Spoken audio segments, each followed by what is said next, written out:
Welcome everyone to today's session of City Scripts, which is a book discussion of Maria Just Maria with the author and the translator. I'm Ishani from the WordLab team at IIHS, and City Scripts is our monthly curation of book talks, panel discussions, lectures, and more that bring the city alive. If you'd like to know more about what we do, please visit the links in the chat. We'll share them. For today's session, we'll be taking questions at the end, so please write them in the Q&A box. I'm happy to introduce the speakers for today. Sandhya Mary is a writer and media professional. Her first book was a collection of short stories published in 2011, and Maria Vera Maria in 2018 is her debut novel. Sandhya's writings on contemporary social and political issues have been published in various forums, including True Copy Think and Mathrubhumi Weekend Supplement. Currently, she is a producer with Mathrubhumi Club FM. Jayasree Kalathil is the author of a children's book that has been translated into Malayalam, Hindi, and Telugu, as well as an award-winning translator. She has won the JCB Prize for Literature, the Crossword Book Award for Indian Language Translation, and the Ata Galata Bangalore Literature Festival Book of the Year Award, among many others. Our moderator for today's session is Chirag Thakkar, who is a writer and publisher with close to a decade's experience in the industry. He is an associate publisher at Bloomsbury, India, and has previously worked with Penguin Random House, Rowley Books, and Oxford University Press, India. His writing has appeared in Scroll, Hindustan Times, Kashmir Reader, and The Quint. Over to you, Chirag. Thank you, Ishani. Hi, Sandhya. Hi, Jayasree. Hi. Hi, everyone who's watching this now or those who'll watch it later on YouTube. I'm delighted to be doing this. Of course, Sandhya and Jayasree have collaborated together on this wonderful novel that Ishani spoke about called Maria Just Maria. A little bit about the book before we start in. So, the story is about Maria, and following the death of her grandfather, she has stopped speaking, turns out. Not because she can't, but because she doesn't want to. Now, in a psychiatric hospital, as she begins the process of reconnecting with reality, Maria recalls her journey of being just Maria, a girl born into a Syrian Christian family in Kerala, whose companions were a grandfather who took her along to wander around the village and its toddy shops, a great aunt with dementia who challenged Maria's position as the youngest in the family, a dog with a penchant for philosophy, various long dead family members, including a great grandmother with a knack for prophecies, a patron saint who insisted on interfering in people's affairs, a Qatar Eso Mishiha with whom Maria has regular conversations. Sandhya Mary's novel Maria Just Maria, masterfully translated by the award-winning Jayasree Kalathil, is an insightful and humorous take on the ideas like normal abnormal, natural human, love, hate, etc., that define contemporary society, and the exuberant and moving story of a woman trying to find her place in the world. For those of you who've not yet had the chance to read about this or read the book itself, here is us um, right here with you. I encourage you to go to your nearest bookstore, pick up a copy. If you don't have access to a decently well-stocked bookstore, try and order it on an e-commerce site. And I promise you'll be delighted by the powerful story that this is. Um, I think I'd perhaps start by reading a short excerpt from the book before we get into the discussion, and then open it up to any questions that come up for either of us. So here's a short excerpt right at the beginning of the novel that I'm going to choose from page 4. When I woke up, I was in a deep pond of sorrow. Why did such an unbearable dream come in search of me? When my brain finally adjusted to reality, I was Maria. Maria who had misplaced a few years of her life, or as Mama would say, Maria who had wasted her life, Maria who had wasted her time. Maybe I am wasting my time, but what else can I do with it? I have nothing to do except to let it pass, let it go to waste. Who was it, I wonder, that discovered that time was a thing to be used? Earlier, my idea about life, not that I've given it much thought, was that being alive was something super. But now, when I think about it, what comes to mind is that cliched bit of dialogue from Hollywood films: life sucks. Human life up until the age of 20 is nothing to be taken seriously. All it amounts to is the sum total of ignorance, immaturity, stupidity, and above all else, arrogance.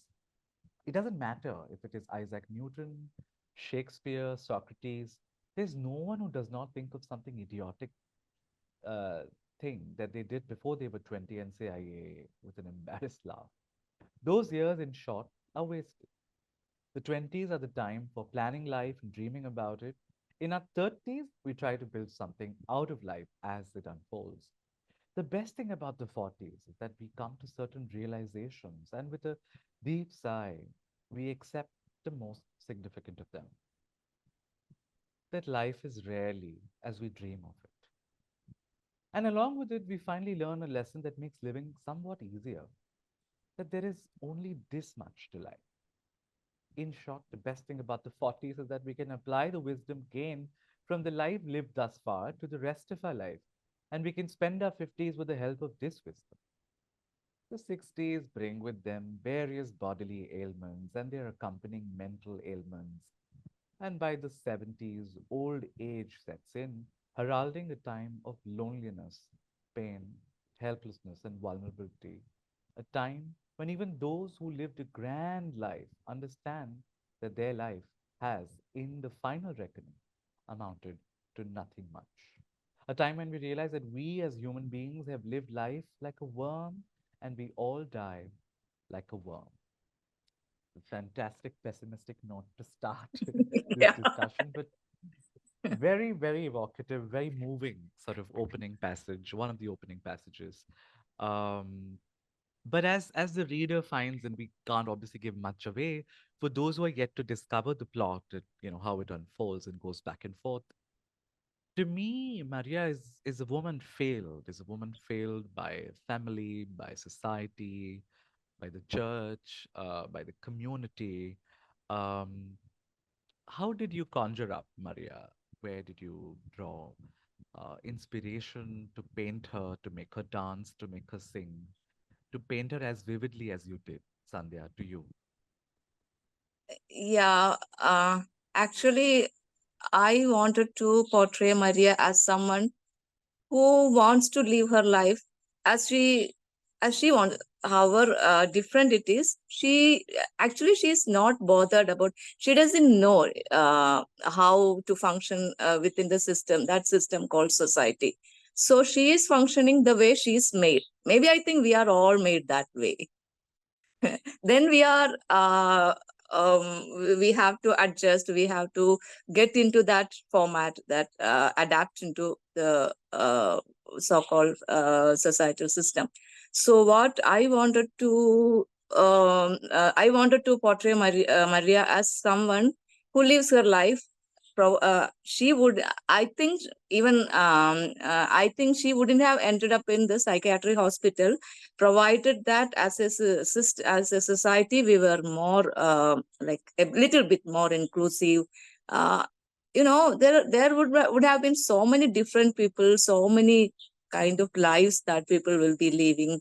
Not that everybody living life, getting married, getting a job, and then that kind of I wanted Maria to go against that system, but then later I realized, at some point I realized that I didn't want her to be an activist to go against the system. So that would be forcing Maria to say things. And also I portrayed her as someone who doesn't exactly know what is, she's not bothered about, she doesn't know exactly how the society is reacting towards her, or what the society thinks. So basically I didn't have any inspiration or anything, but I wanted to portray somebody whose life would have been this, provided that we are a bit more inclusive. That if we don't brand people like this, okay, she's different, he's different.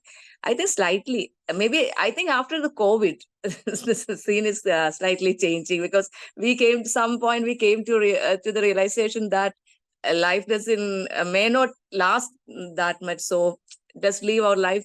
So this slight change is there, but still I think we all live to settle down in life. So I don't have any particular someone I didn't have any portray somebody like that. Mm. Thank you for sharing that. Um, I'm going to sort of feed off some of what you said and take some of what you said to Jayashree. Yeah, Um,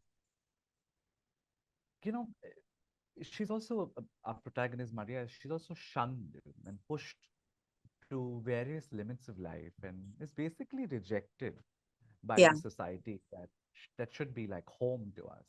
And she's seen as an anomaly, a misfit, as somebody considered not yeah, normal, abnormal. And all of this is happening in a traditional sort of conservative religious minority community setting where the family, the church exercise a whole lot of control over its women. yeah, yeah. Um, so to Jayashree then, could you paint us a picture about the circumstances in which Maria is not able to realize her full potential as a person who could find a place for her in that society, but is unable to?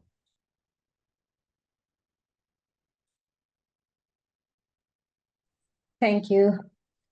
See, I think it is, Sandhya's already touched on it, that as a society, we are all brought up with certain, you know, milestones to achieve in life, especially in a kind of, in Kerala, whether it is from the specific community that is portrayed in this novel or for any other communities, there is always this thing that, you grow up, you go to school, you study well, you go on to college, you get a degree, get a job, get married, make a house, have children, work until you retire, and then die.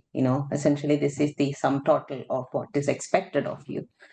So in that kind of a society, there is Maria or somebody like Maria, and I think we all know some bits of Maria in many Yeah, people around us, and there is some bits of Maria in all of us as well. all of us. Yeah, Yeah. So but so the idea that society thinks of um, a person's life trajectory as, in a kind of very linear, this is what you have to achieve, and once you've achieved all this, you are seen as somebody who is productive and who's done well in life, and this is normal. So questioning that normal is what Sandhya is doing in this book. And it's not just through Maria, it is also through many other characters in the book. And a lot of us live our lives in that kind of not normal part of society, although we pretend or we, I don't know, try our hardest to kind of fit in. Maria, as Sandhya said, it's not, it doesn't come across as she's making an active effort not to fit in. It's just the way she almost flows through life. But, and she comes across all these barriers in terms of societal norms, societal expectations, whether it is from her own family or whether it is from, people around. Even the passage that you read about time is something to be used and not wasted. That encapsulates the kind of parameters that is set for us in terms of how we must be productive, how we must do this, and how we must do that. But interestingly, Sandhya also Maria also has a lot of people around her who enables her quirkiness or enables her misfit nature. Georgis, her grandfather is one of them. Even in her own extended family, there are all these different people who are not quite, living life in the way they should be. Anna Valyama is one of them. The great grandmother is one of them. Even the aunties have their own little quirks and things.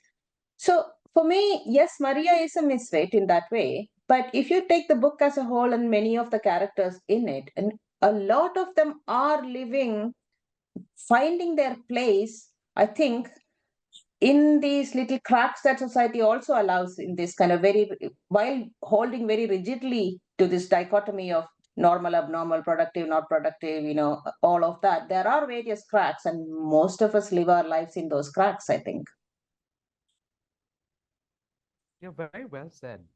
That she's like a recovery made from one such crack and brought to life and painted with such fullness and richness. Thank you, Jayasree. Mm, One of the, of course, less like a sort of dominant sort of running theme to the novel is is the state of a mental health and also conversations around mental health. Of course, it's not fronted as such, but if you were to look at the portrayal of mental health, mental illness, of madness, quote unquote, in our cinema, in our literature, in Malayalam cinema and Malayalam literature, there is a kind of tropey aspects to it. Either some of it is historically meant for comic relief, some of it is either sort of represented or painted as violent, or there's this great sense of hopelessness associated to um, anybody that is sort of outside defined preset ideas of the normal, quote unquote. But you sort of come in as a breath of fresh air, Sandhya, Thank you. to try and paint her as a woman who's just trying to sort of fit in and make sense of the world around her, bit by bit, like pieces of a puzzle, like a mosaic sort of piece of embroidery. Why was it important for you to sort of change the way mental health has been looked at and how it's been represented in drama, in fiction, in cinema? Why was it so important? What motivated you to paint Maria the way you did? No, for Because me, the way Maria is the normal way. So I didn't look at in that particular point of view from mental health. For me, Maria's way is the norm. I mean, I think that is how we all should be. I'm not saying that we all should go. It's not like that. But if a person is different from others, we are all different people. But we all became alike when we are forced into that system. Otherwise, we are all different, I think. So my intention was to portray that Maria as the real, as not the mental health kind of, or that angle was not at all there in my writing at the beginning. I wanted Maria to be the normal person. Yeah, wanted the world to see this too could be normal. So later, even now I am not. I can't talk much about mental health because that area because uh, I wrote it basically keeping this idea of there are so many normal things. There is nothing like abnormality in society. So that mental health kind of thing is not. I am not that equipped to answer that from that point of view. For me, that abnormal difference is the main priority. That was the main priority. I wanted to portray that. So I think maybe Jayasree will be able to answer that better. I'll sort of interject before Jayashree does. No, but I love what you're trying to do in an effort to sort of, you're pushing the limits of whatever are the given definitions of normal. And like you said, we're all different, and there is a great sort of heterogeneity Yeah. in how each person is able to look at the world and make sense of one's cosmos and one's surroundings. So uh, that's the beauty of the work, but by the same society's lens, which insists and pushes out all of us and people and characters around us into the boxes so that it's able to make sense of it. It's one way of, it's a kind of ableism, if I may, of society to when there is a kind of um, somebody which sort of rebels against the given norms, doesn't fit into the given sort of stages of life, when somebody rebels against those pre-given templates, society finds ways to explain that situation. And one of those Yeah, is to sort of label those who fit in as those who are normal, and those abnormal. who don't as slightly mad. Yeah. Jeshi, do you want to come in on this? Um, one of the things that I was asked recently is, how Maria has mental health problems, and what do you think? What condition do you think she has? Which is a very interesting question, because my answer to that is the only condition Maria is, if she at all is suffering from anything, is the human condition. There is no diagnosis. There is no, it's not like she is mentally ill. That's not the case at all, right? Maria does end up in a psychiatric hospital, although we start the story from when she is in the psychiatric hospital. And she does spend some time trying to figure out why she is mad. What made her go mad. And interestingly, there is no, I mean, even after the book, I personally did not read Maria as a person with a mental health issue that can be sorted out by psychiatry, because psychiatry is another of the institution in society that sits back and decides upon people's sanity and insanity. I mean, psychiatry is completely sanist in its setup, and so what makes psychiatry decide who is sane and insane, or who is mad and not normal, etc. But she ends up there, and the reason that she ends up there is not because she has a mental health problem as we know it, or because she's mentally ill. It is because she doesn't fit in. And like Sandhya said, in a society that allows for people with different ways of looking at life, people with different abilities of dealing with what life throws towards us. If we had a society that had space for all of these people, none of them would end up in psychiatric hospitals, because it is because we are always trying to impose a certain way of looking at life, we define normality and sanity and ability in a particular way, that people are sometimes forced into these situations. So that's the way I see it. And, I worked in mental health as an activist and a researcher for over 25 years. And one of the things that I have come to realize is that what we often call mental illnesses are essentially problems with living. And when that living, the idea of living, is given to us externally, where we do not have as much agency as we would like to to be part of this society in the many different heterogeneous ways.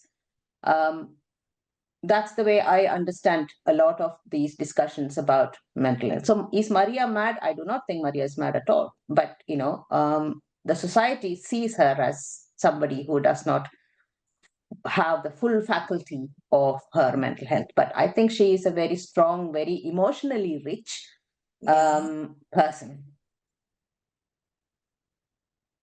So thank you for See, backing up what we've all been saying. Sandhya, you want to say something? yeah, even I think I agree. I want to say something to what Jayasree said about psychiatry. I think our particular psychiatric, that system is for sane people who live within the society. Our psychiatry hasn't grown to that level to deal with people like Maria. They are still okay. If you are living a normal life within the Thank society, God within for the that. within the family, and then you have some issues there, then psychiatry is there to help you. The psychiatry that we have, I don't think Right. I have any psychiatry kind of thing here to help my kind of problems. I mean, Right. not only mine, people who live an independent kind of different life, even to some extent, this kind of psychiatry won't do for us. Well said. Um, and earlier, I think Jayashi mentioned that um, not just her, but a lot of women characters have been portrayed with a great degree of richness. And we see a lot of the interior lives of women, their psyches, their motivations, their dreams, quirks and idiosyncrasies and aspirations and habits and health. And they tend to be surrounded by unbothered and unnoticing men. Um, and there is a kind of that all of these women seem to be in a sort of conversation, and parallelly, they seem to be having a larger Their woman own seems life. to be, yeah, in a larger conversation with one another, and also in conversation with women's stories in literature, in cinema, in our culture. Traditionally, do you think women have been written fairly? Have they been written with a sense of justice? Like, has our culture done justice to its women in how they've been portrayed? In our cinema, in our literature, broad thoughts on how women have been written. I think, yeah, there are, but even there comes the term strong characters. Why should a women be always strong? We are not like Yeah. that. We have very emotional moments. We are so always, that is my issue with the portrayal of women. There are so many strong women characters, but they always tend to be strong. So there is my disagreement. So, women need not be strong always. That kind of characters now, essentially, till what recently, men were making all the movies, men were writing. So only now that women are have come forward, so they have made their place in the literary or in the creative world. So now changes are there. I don't believe that women's female kind of story can be only said narrated fairly by a female. No, I don't believe that. But yeah, men tend to create women in a way that they want to, that image that they have in them. So, but I think it's the scenario is slowly changing. Now we have more literature and film, especially films. They have wonderful movies with women-oriented movies. But again, I differ there that generally it is the strong women characters. Yeah, women are denied their vulnerabilities and complexities. Yeah, that emotional thing never usually never comes up. You have to fight, you have to be strong. That I think a little annoying. We are not always And strong. that to be vulnerable is seen Yeah, traditionally it as a is. sign of Yeah, weakness. That itself, I think, is a yeah, that paradigm. kind of that thing that attributed to men earlier, that you are not vulnerable, is now given to us women if we have to be portrayed this To have strong a seat at the character. table. Yeah, Yeah. that element is given to us nowadays, to be that you have to be strong. If a strong character is to be there, that character need to be strong, in a I'm not saying physical, but in every way, physical, emotionally, every way. You don't have, you shouldn't express your emotions. It's not like that. Mm-hmm. Jayashree, anything to add? I think it is like what we were saying earlier. It is the complexity of human nature, I think, that is missing, because in our world, masculinity is defined in certain ways and femininity is defined in certain ways.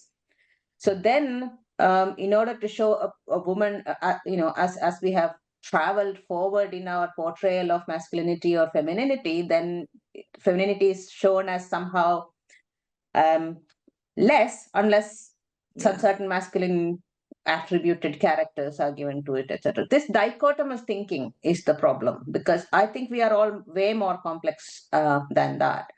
And so if there are portrayals or in literature or in cinema where women are shown as richly emotional, their intellectual life is rich, their emotional life is rich, their political life is rich, I think those portrayals are much fewer even today, I think. yeah. Couldn't agree more. My audio is consistent, and is it better? Because I think there was a note about the mic not It's being a good. little low, I Lower? think. Yeah. Okay. Okay, I'm going to try and speak up. I want to quickly move on now to the art of the translation, the role of the translator, uh, and sort of ask who the translator really is. Like, what is a translator? Is she a vessel? Is she a medium, a clairvoyant? And what is the art of translation like? What sort of deep listening does it require to make a text written in the original Malayalam do the dance in English in another language? Um, how do you sort of look at the role of the translator and the art of translation, Jayasree? Wow, we could talk about that one question for the next 1 hour, I suppose. Indulge me. Let's. I'll probably start by saying what it is for me personally. So I do believe that the translator is probably the closest reader of a text. And different people define translators as the bridge, the carrier, the vessel, not the boat, the boatman. All of those kind of metaphors have been used for a translator. But I think for me, a translator is somebody who reads a text really closely and rewrites it in a different language. So a translator is also a writer. So it's not a crystal ball. It's not a medium. It's not some kind of it's a job. It's labor. It is it's craft, but it is also labor. There is work involved, and so so the translator is a writer. And I think more talented and important translators like Edith Grossman has said this way before, many years ago. How do you take a text across cultures, across language, across boundaries to another language, etc.? So, it's not always, translation does not happen at the level of words and sentences, because words and sentences work very differently in one language and another language.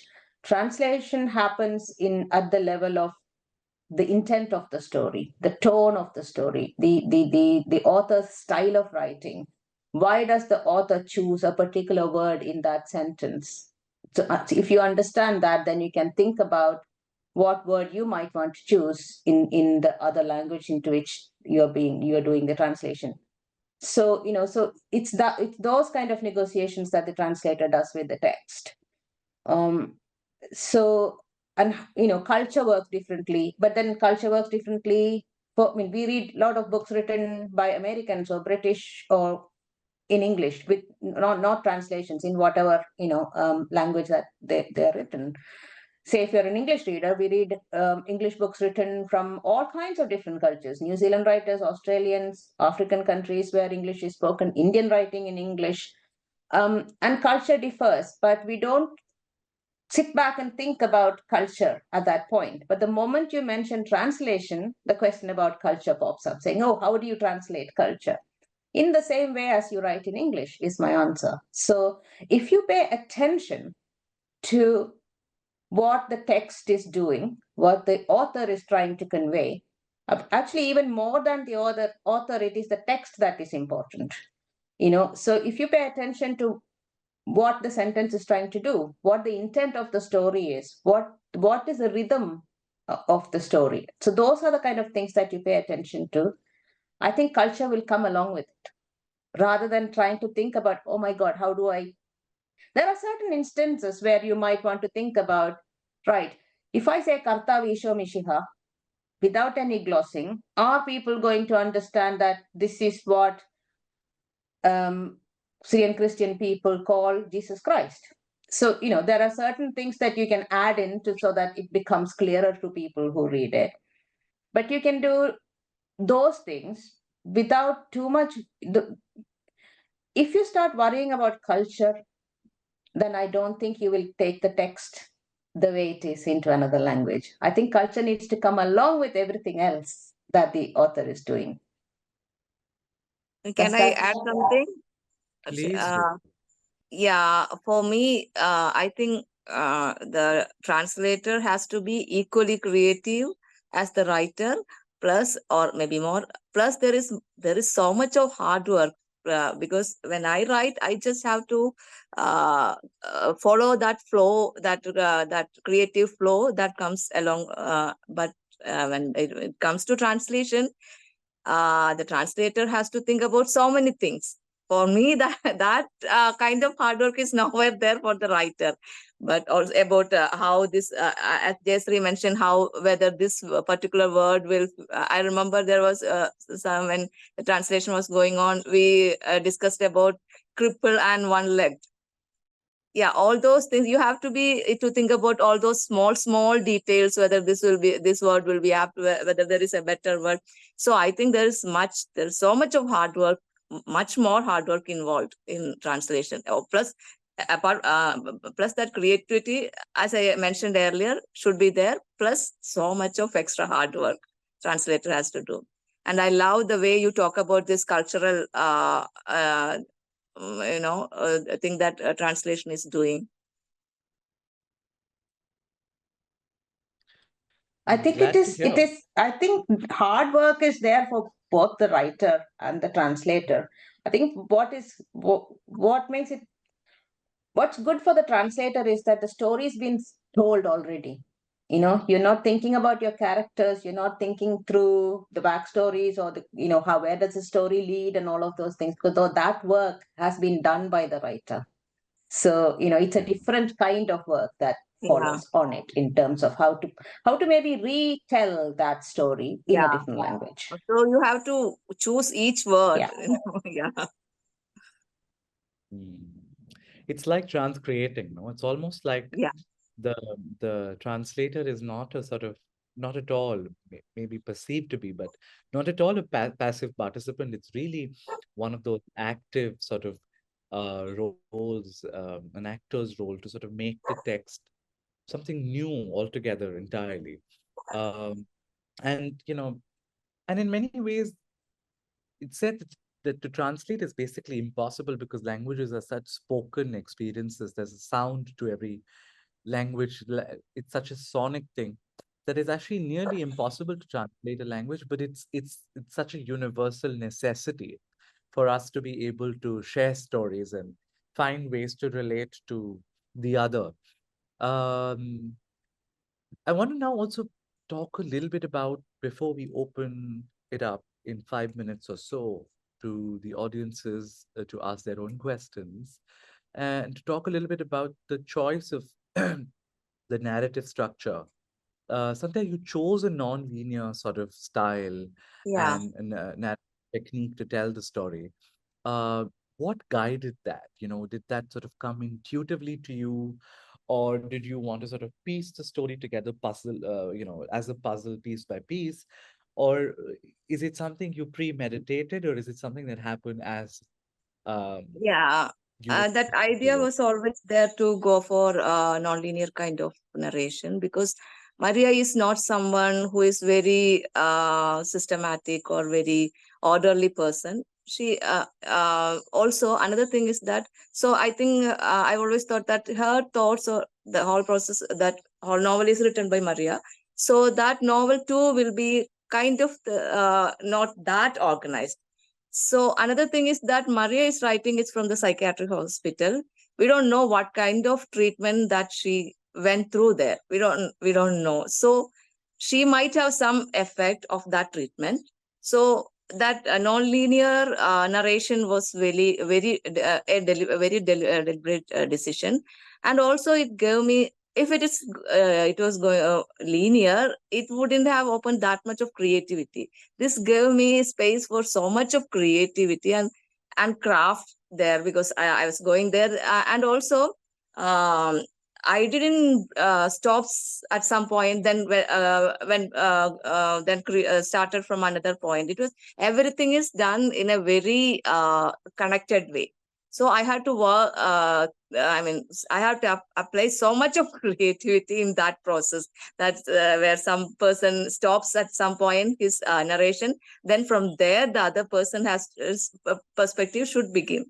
So I remember this point when Maria is telling her friend that after my divorce, I had to live in poverty, and as I was very hungry, I went back to my grandfather's place to have appam and chicken curry. So her narration stops there, and then it is Georgie's narration. It's only 2 pages, but I wanted that narration to be from Georgie's point of view, because he has been waiting there in that armchair, that Maria says there, in that armchair for years. So I wanted that intensity to be there, that from his point of view. It's only 2 pages.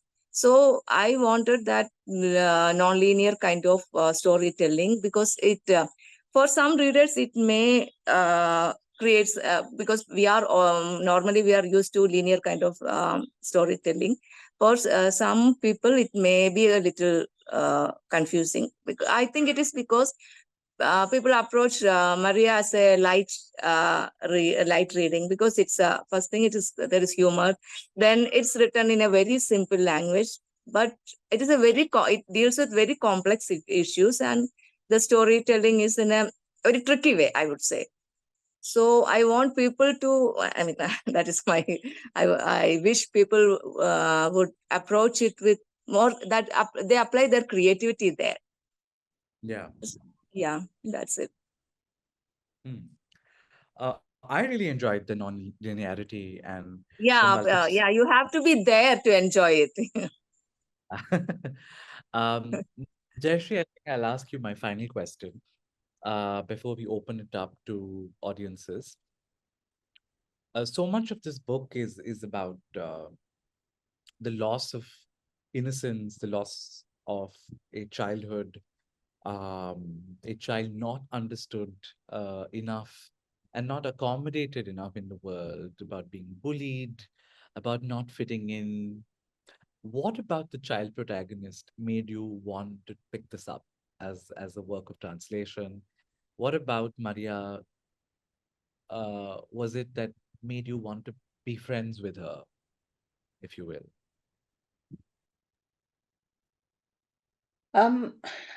Many things really. I mean, one is definitely to do with the child narrator, which Maria is for a good part of the book. I absolutely love it when a story is narrated from a child's point of view, and I don't mean children's literature. I mean adult literature.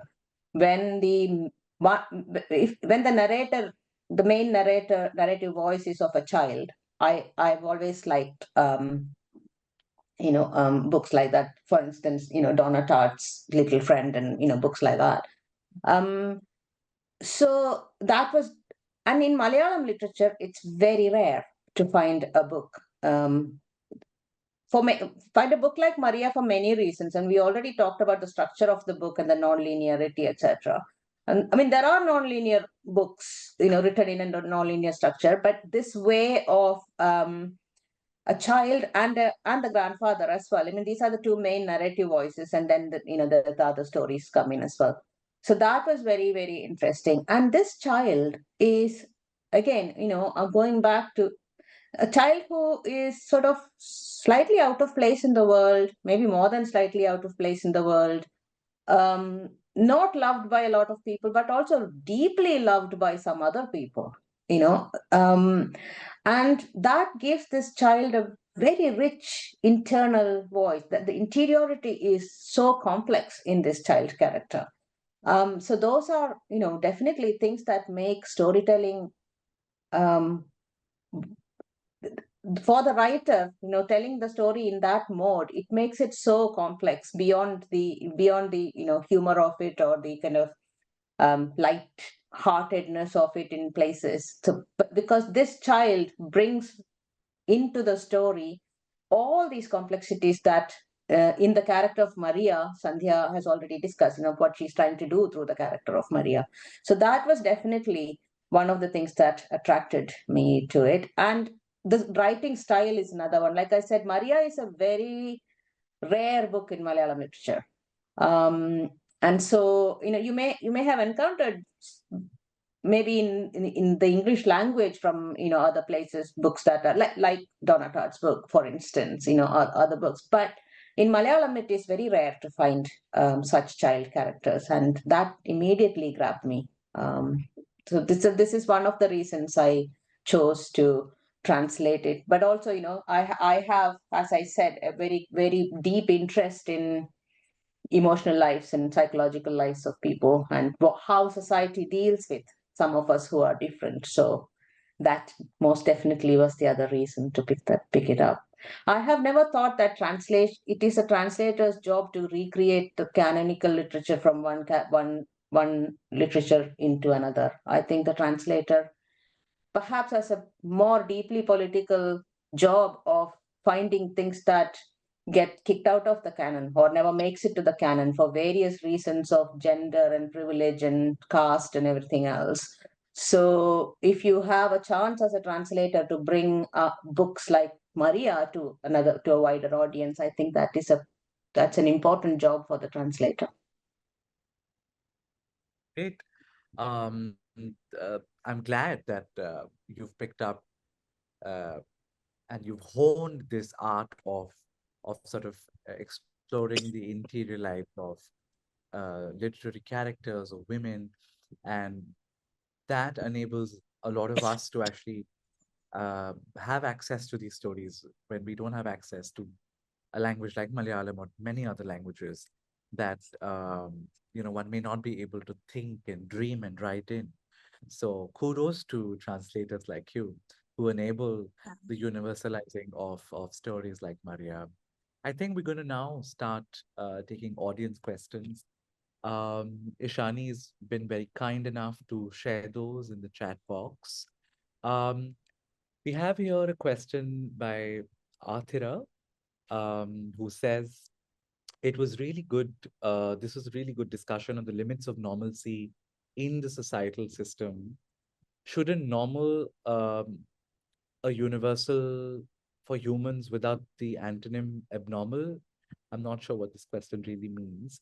Being cognitive and able to understand each other with flaws, shouldn't normalcy be a continuum, a spectrum without an opposite? So, shouldn't normalcy be seen not as a binary, as a polar opposite of abnormalcy, but as a kind of continuity, a spectrum where everybody has a place for themselves?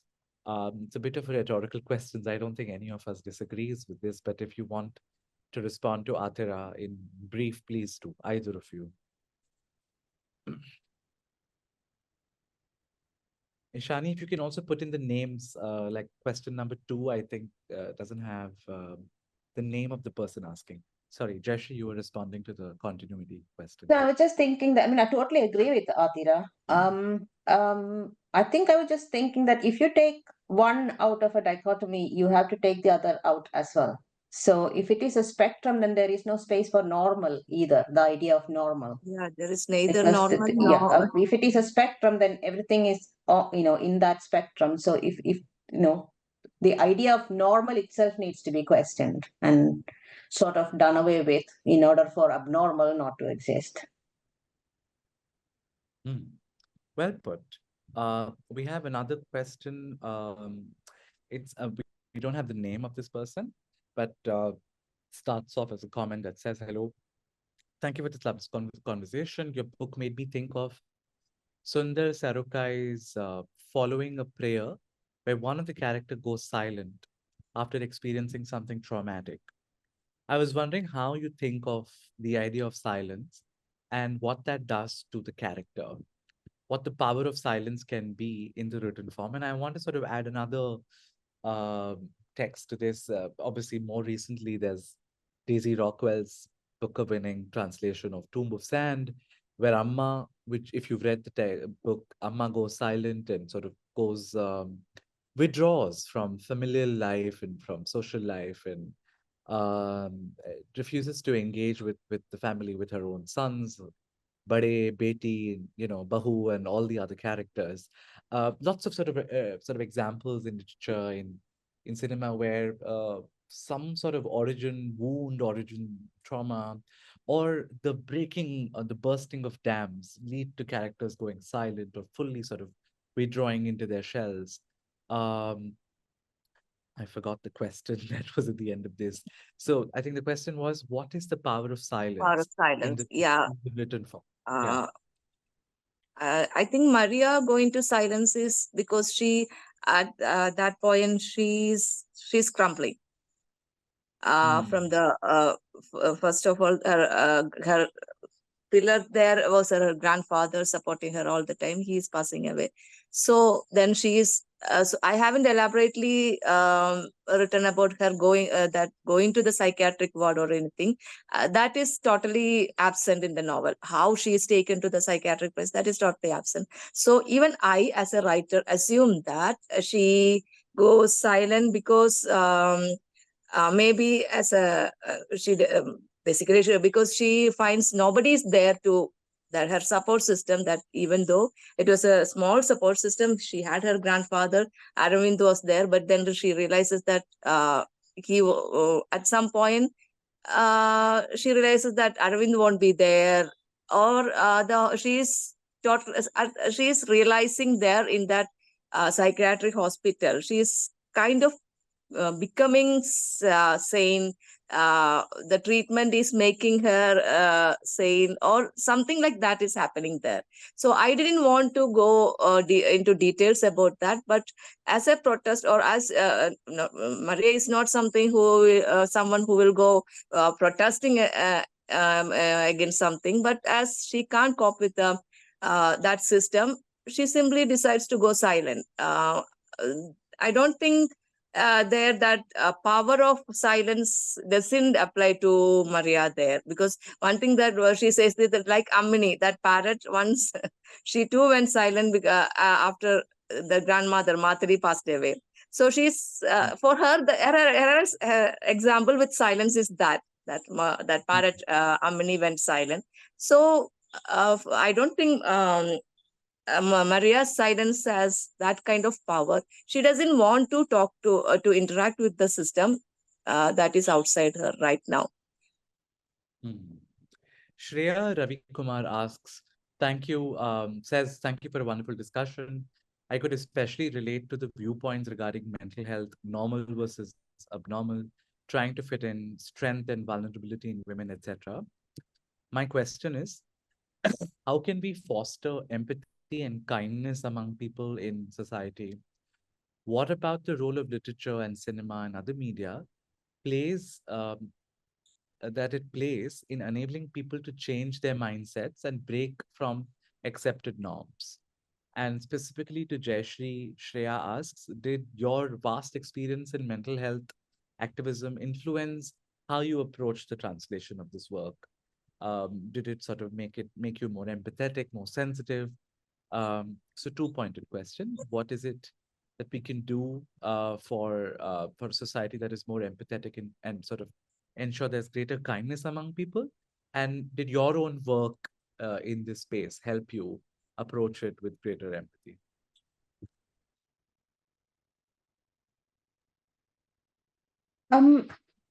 So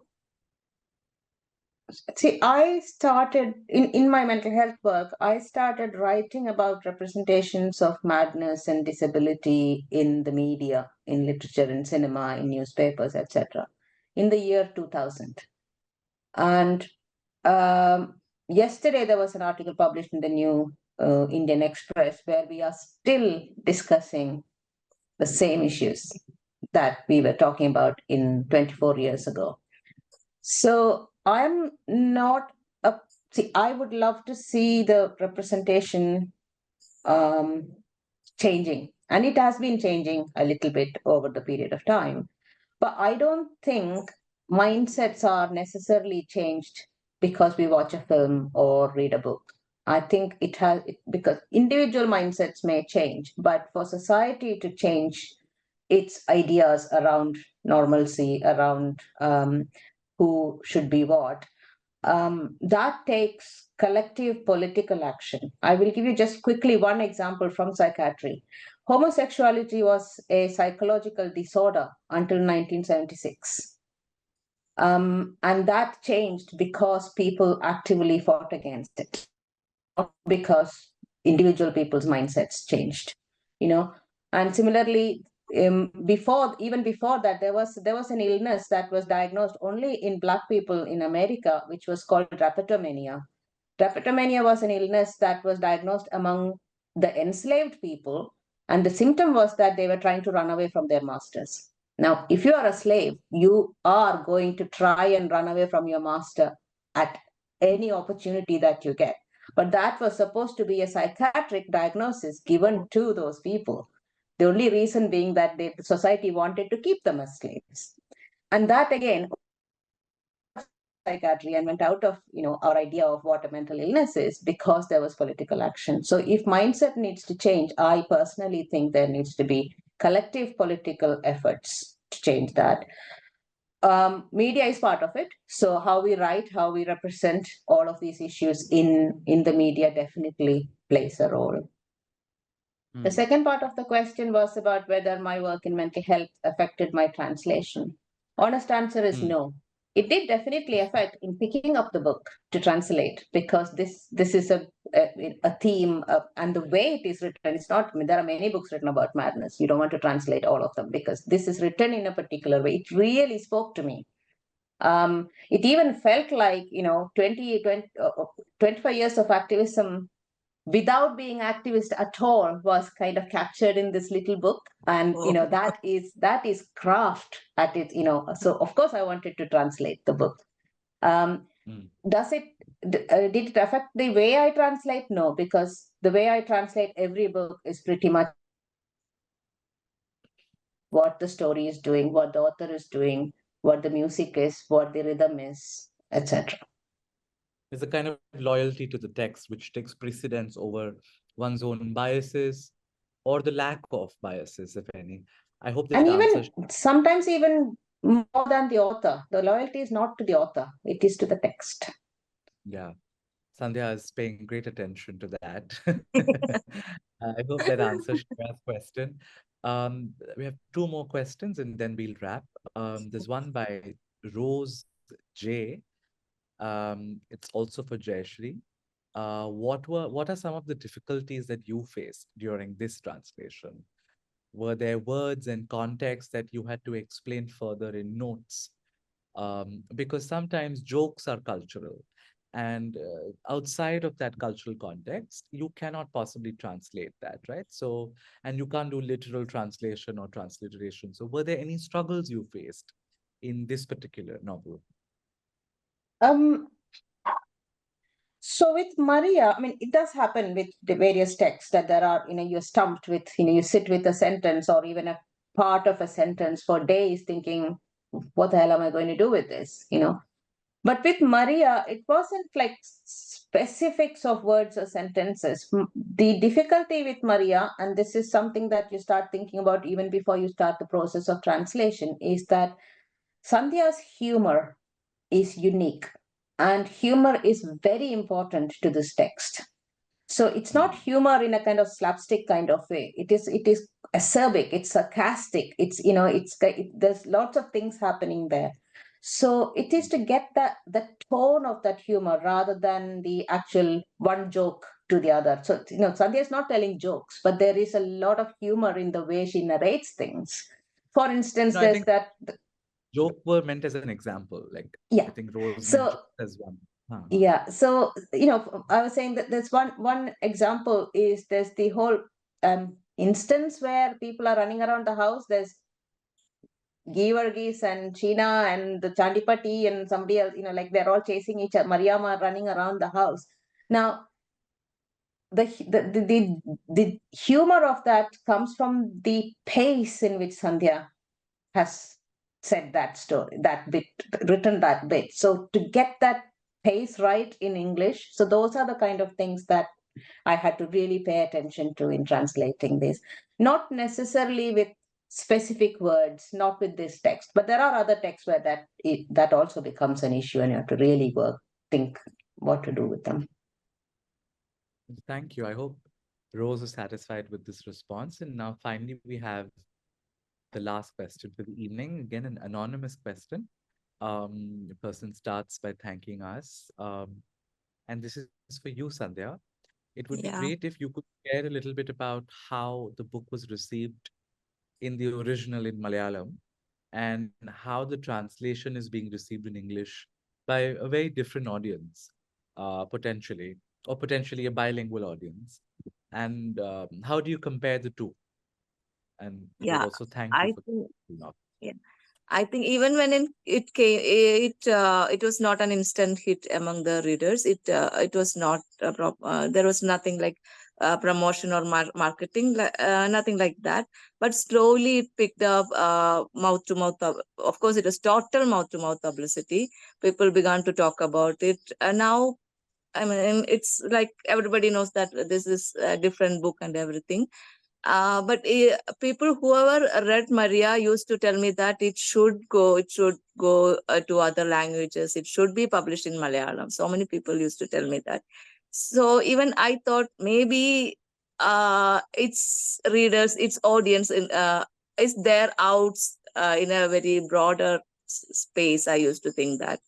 Um, so I think I don't know anything about how it is received in, in English. So, but I think it has got very good reviews in almost every daily, every Reviews are platform. glowing. Yeah, I think very, very good, even very good reviews. I think because I don't know how many reviews normally a book gets. I'm totally new to this English, novel scenario, so I don't know. But I think it's well received. People are when called for interviews and all, they are like, "Oh, how did you create such a character, such a book?" So I think it is well received. Even now in Malayalam also, it is getting like the attention that it had to get earlier. Mm. Now, though I'm happy that it picked up slowly because they are the real readers, I think, not the ones who Mm. run after publicity and promotion done by Mm. publishers. They are the ones who really go there and search for the books that they want to read. So yeah, I think that's it. Well, thank you. Both of you have been very, very wonderful. Thank you for humoring me with Thank you, my Chirag. It was a great just Thank you for session. your questions. being for so thoughtful and so on your feet and so candid and warm. Thank Yeah, you it was to great. It was very informal, very yeah, very candid.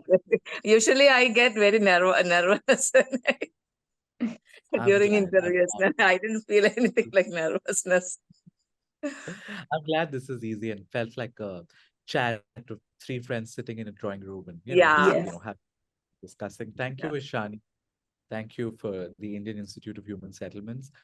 For those of you who've not yet had the chance to read this book, go to your nearest bookstore and get a copy of Maria, just Maria. If you spend a minute or 5 minutes at the bookstore and ask nicely, I'm sure the bookstore will give you a discount. If you want, order it online, ask them for a recommendation of a translation, support your translators, support authors who are writing in other Indian languages from around the world and see what new translations are out in the market. Thank you, Ishani. Over to you. Thank you so much. Thank you, Chirag, Sandhya, and Jayasree for this great conversation. Um, I just wanted to thank also the audience for participating in this conversation and sending as many questions. I wanted to let you know that our next City Script session will be on discussing the life and works of Purna Chandra Tejaswi, who was an eminent Kannada writer, and talking about his enduring influence on the literary world and on readers today. This will be held in person at the IIHS Bengaluru City campus, but also streamed online. So do join us. We will be announcing the date and time soon. So please follow IIHS on social media and sign up to our newsletter to stay updated. The links will be in the chat. Thank you again, everyone. And Thank you so much, Thank you Shani. very much.